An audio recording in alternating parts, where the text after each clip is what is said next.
On We'll the check back main in. page, Reggie. Yo, what's up? What is up, my man? I'm gonna put you on the big screen. Bro, man, from the fifth floor. That's what they know me as. What up, man? What's going on, man? Man, I'm just chilling, man. Ain't nothing to do around here, man. So I bought me some electric scooters. I'm riding up and down the street, man. Reggie, where are you located at, man? I'm in Pasadena, California. Pasadena, California. Must be right by the beautiful Rose Bowl, man. All right. They got a hell of a like a swap meet there once a month. Oh yeah. Every second Sunday. Yeah. Yeah, my son go over there, man, see what he can steal. I mean, borrow, right? Right. I was out there. I was out there one time. I got a Tupac CD. It was a bootleg. I came home and it wasn't Tupac. It was some dude named Tupac.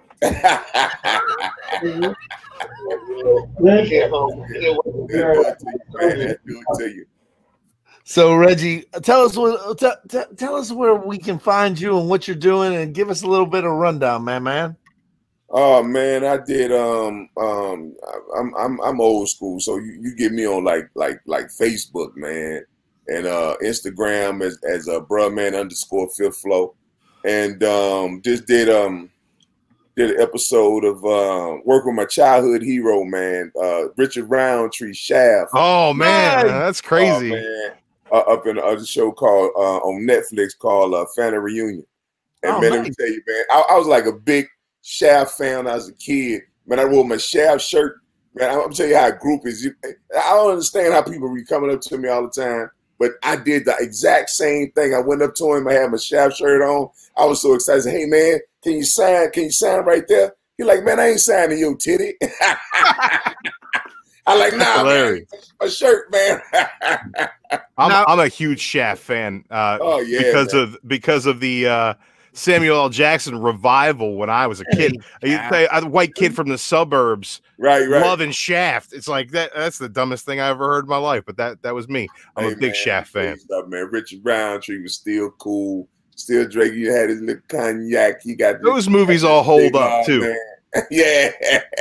Still cool, man. Still cool. So are you doing well when this whole pandemic out? Are you doing the tour scene? Are you doing the improvs and all that? I had to cancel a few shows, man. Matter of fact, I'm scheduled to do a cruise show on a cruise next month. Don't think that's going down. So, it's a good thing, man. I got, my stock's been doing real well. So I got to live off that right now. You know what I'm saying? Well, I can tell you this, and I've paid her a compliment on everybody, but Judy is a badass agent. So man, Judy cool, man. My little Jewish girl. Judy hard worker, man. She don't mess around, man. Judy don't mess around. I know from access to Chad's emails that Judy's been up his ass for the past month. Is that right? Judy light him on fire a couple times. Judy cool, man. Judy cool. She cool as the other side of the pillow. Oh, you're pulling out that old Stuart Scott. Yeah. I remember watching ESPN back in the day, and I'm like, man, what's wrong with that dude's eye? I know. Who's he looking at? Why is he looking? He had the Forrest Whitaker thing. So one side was no nose, and the other side was stay awake. No nose and sleepy. That's what my boys call it when you get a little too sauced up. You get that Forrest Whitaker eye. See, you'll take like somebody in college. They'll take that no nose. So trying to sleep, so you take another one, sleeping pill. So that's what one eye studying, and the other eye chilling. One time I dated this chick who had a 1 or a 9. One time she was looking over there and looking over there at the same time. And I had a pause, and I was like, I look, and there's like a dude over there, and there's a chick over there, and I'm like, pause. Hey, Bernie had that junk, man. We used to mess around on the set all the time, man. And Bernie, somebody so good at talking about you that you start talking about what's really wrong with them, they real personal defects. And I say, hey man, I said, that's why your eye messed up. I said, that's why that eye, looking at that eye, I bet you go out the house, you go right back in and I turn around, do a circle. They're like, oh man, that's messed up, man. That's messed up.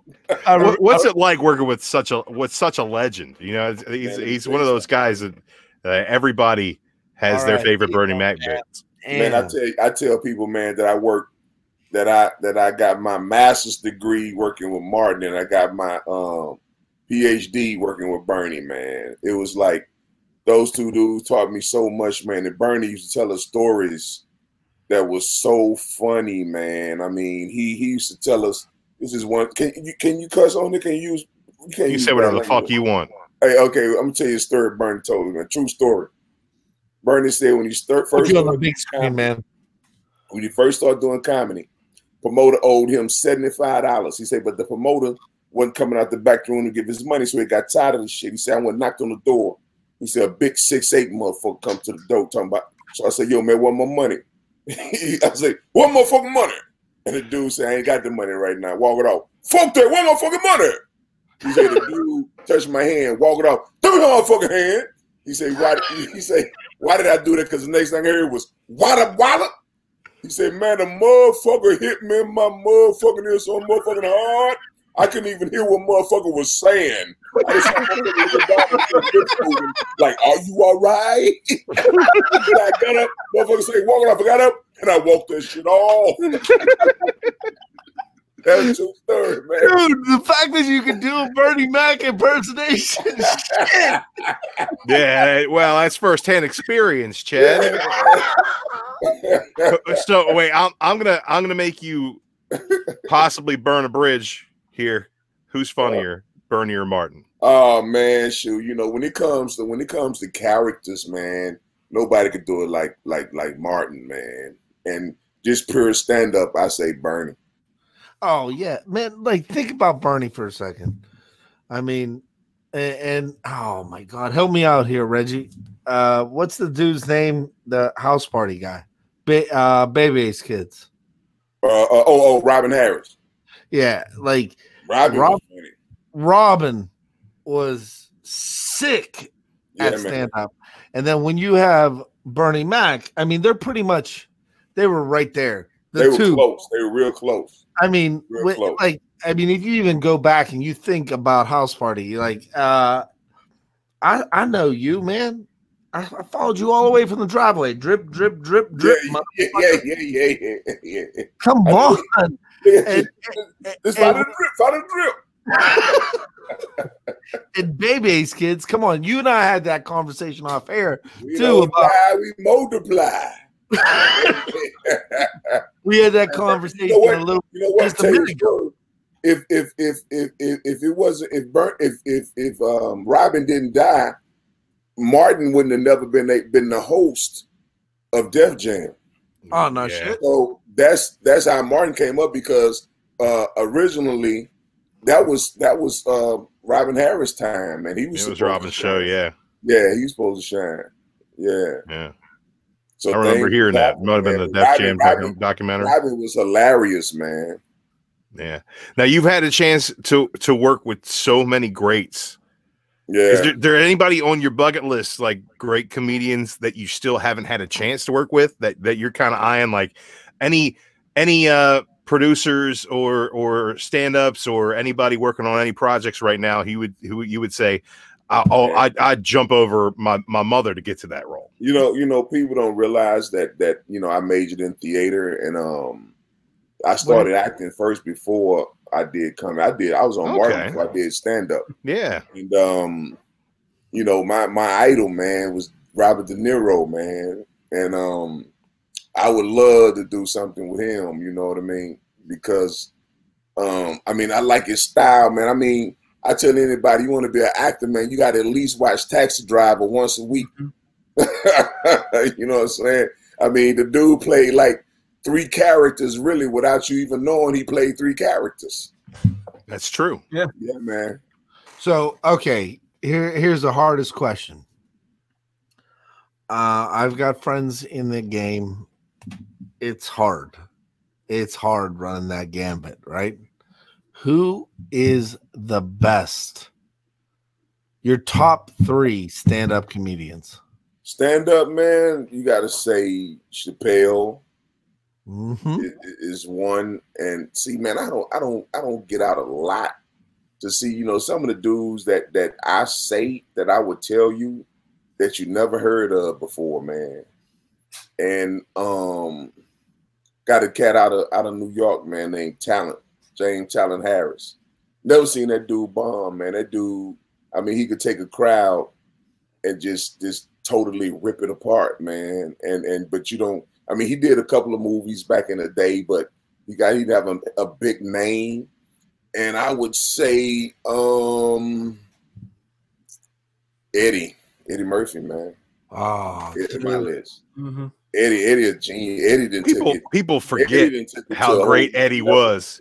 He did too many family films for people to forget him showing up in that leather jumpsuit. Come on, man. Hey, did you people forget that stuff? Because nobody thought about it because he was crazy. Dolomite. Did you see Dolomite? My name is Dolomite. I haven't had a chance to see it yet. Dolomite was off the chain. Oh, but man. I will tell you, like, there was a point in Eddie's career where I think was it Raw or Delirious, where he comes up and he had leather gloves and he had a pinky ring on top. I mean, that dude was oh yeah, man.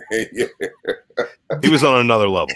Eddie was on a whole nother level. I mean, I'm gonna give you my top 3 is Carlin, Pryor, Chappelle.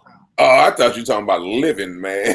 I mean, come on. I mean, Carlin my favorite 3 of all time is Richard, Red Fox, and probably Eddie. and they're doing a new I just heard Eddie was talking about it the other day when he was doing the interview. He was talking about Coming to America. They got a new Coming to America. You're talking about something that's ripe for a reboot. That's a good property that I think that you can do justice to and have it not be a super corny reboot. Right. There's so many great performers from that movie, so many great characters. Every character in that movie stands out. Everybody who has at least one line stands out in that movie. So I think that's something that's totally ripe for a reboot. Yes, man.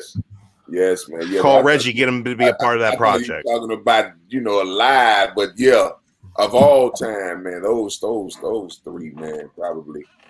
Those are the ones that I laughed hard at. I laughed hardest at as a kid, man. It was Richard, man. Oh man, when Richard does Mudbone, man, that has me. I want folk dying, dude. Having a coconut smile, shutting the fuck up, right? Yeah, exactly. Yeah, exactly. Now, Reggie, we are a comic book channel. Mostly, we're delving into the entertainment here and there. We're mostly a comic book channel. Do you have any aspirations for maybe being a part of one of these superhero movies?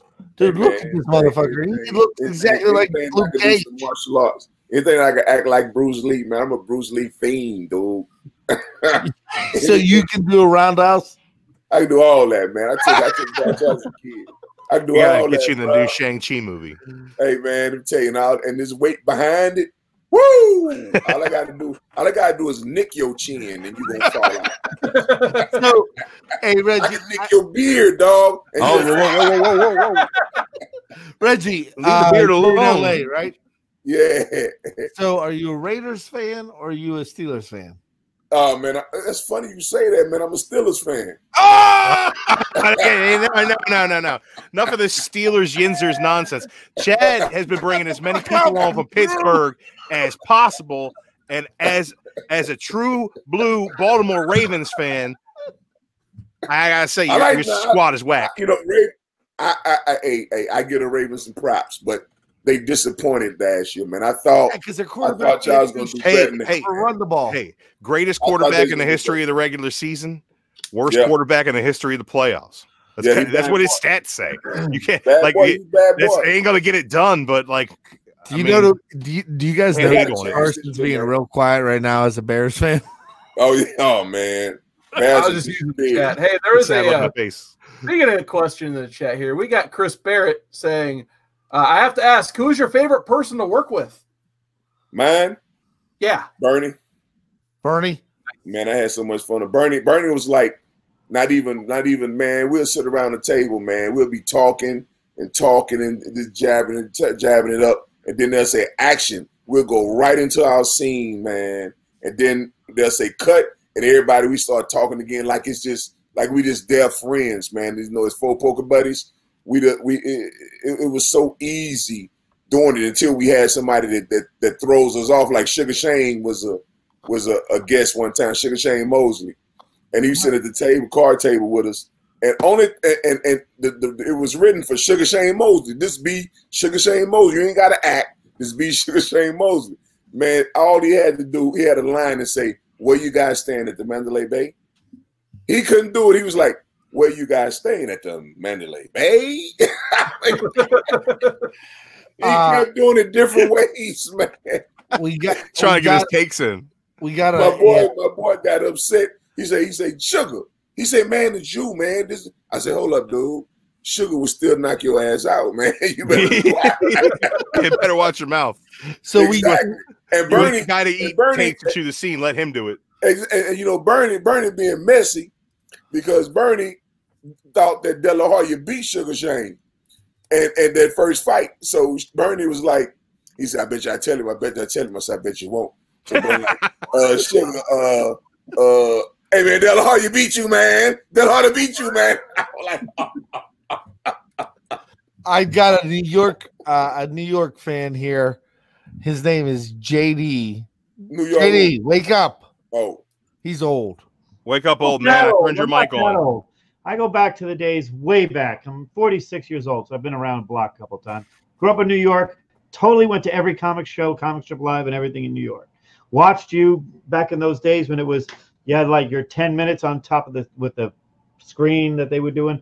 But I will say this: my favorite 3 comedians I ever saw were Bernie Mac was #1 live.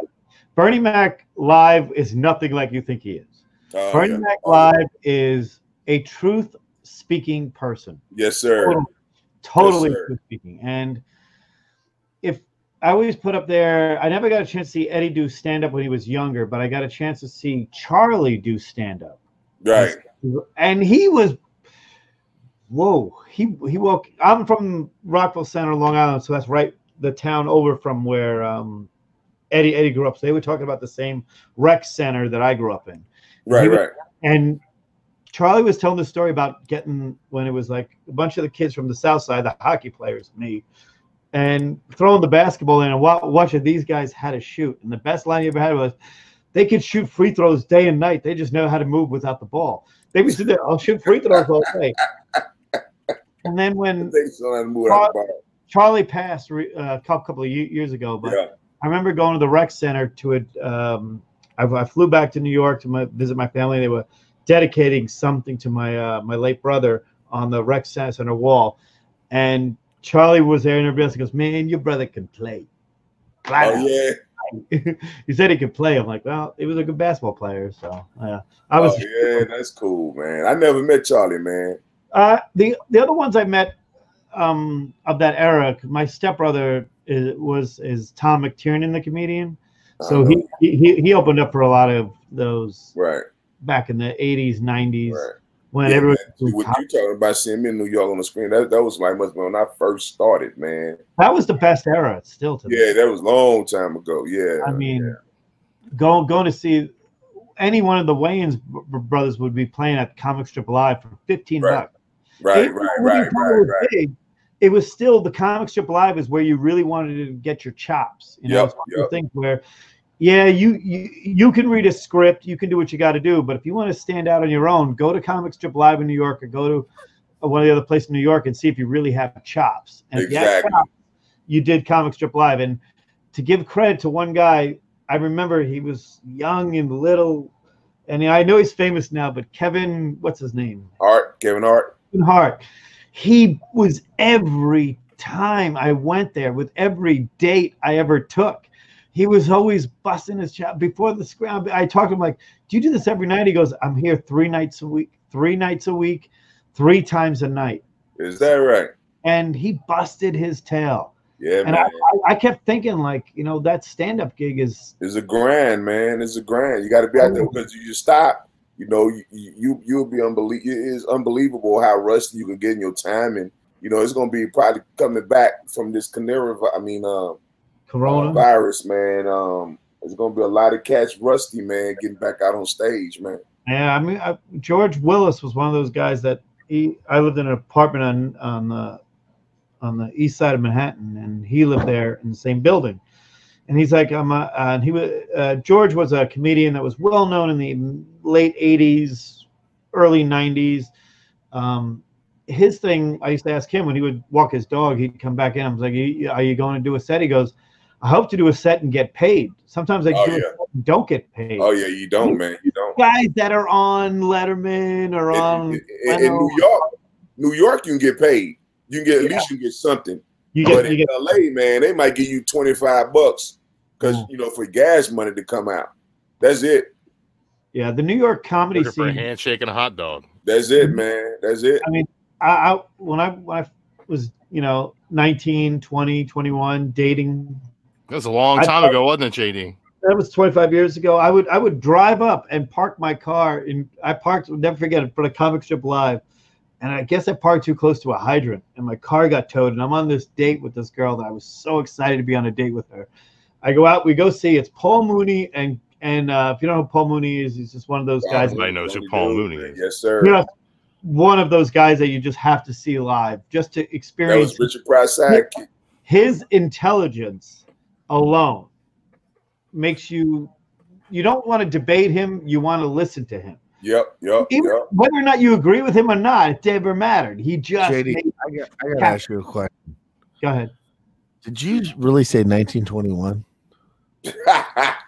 Fuck, are you old? Not 1921. I'm not that old.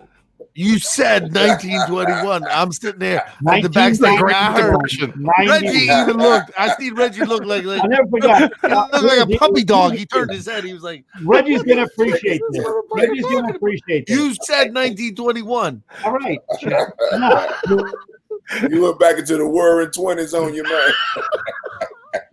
Reggie, I'm sorry. You got any great heckler stories? I know you said you got to keep your steel sharp. It's a battle tested thing. You go out there and you're gonna hit your marks and your timing, and you're gonna work your audience. But if you're not up to snuff, the crowd will come after you. You got any good heckler stories? The worst hecklers thing I ever had was, man, when I was first starting out, trying to do comedy.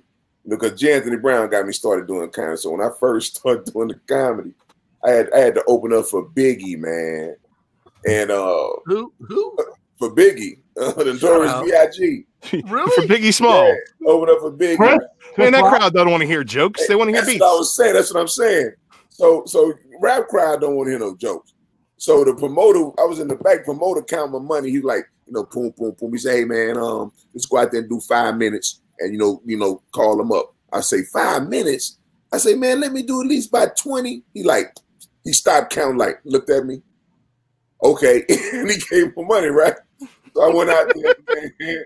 I did the bruh man thing. They were like, they clapping, man. Then all of a sudden, 2 dudes say, "Man, bring Biggie on the stage." I didn't know how to deal with hecklers at the time. So I'm going back and forth with them. And I got personal. I said, "Man, we could take it outside. We could take it outside right now."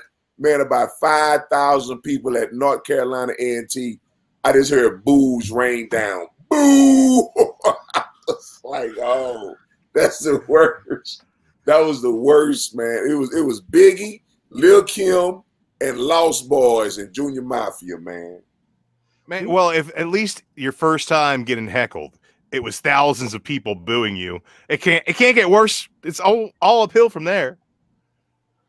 Hey, you're not really a comic until you get booed. There you go. You got to get booed at least one time in your life in order to be a comedian. That's what we always say in this YouTube internet game. You don't matter until you got thumbs down on your video. Hey man, haters make. Yeah, that's it. Well, I follow up with a question.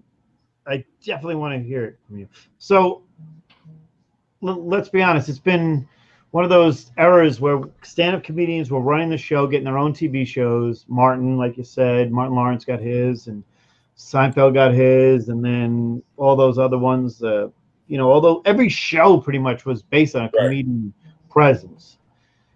I think we're in a new revelation now where I think that's what we need is we need less Mad Men, more comedic talent, more Martin, more original Martin. Right. First season of Martin, our rival. Like we say, the first 2 seasons of Fresh Prince of Bel-Air were better than anything Will Smith has ever done since. I don't care. I'm not telling you right now. Will Smith was better on that show because he was himself. And that's JD, you're 100% right. You need Martin before he went crazy and went in the middle of the street. No, see, Martin Lawrence is a good man. He's a good man. He loves Jesus. He's a good man. He's a good man. Well, wasn't that a trainee? But he was smart after he did that. After he did the gun thing, went in the middle of the street. He got a movie deal. He did get a movie deal. You ever see me running down the street in Hollywood, butt naked with a lit candle sticking out my ass? I'm just trying to get paid, baby.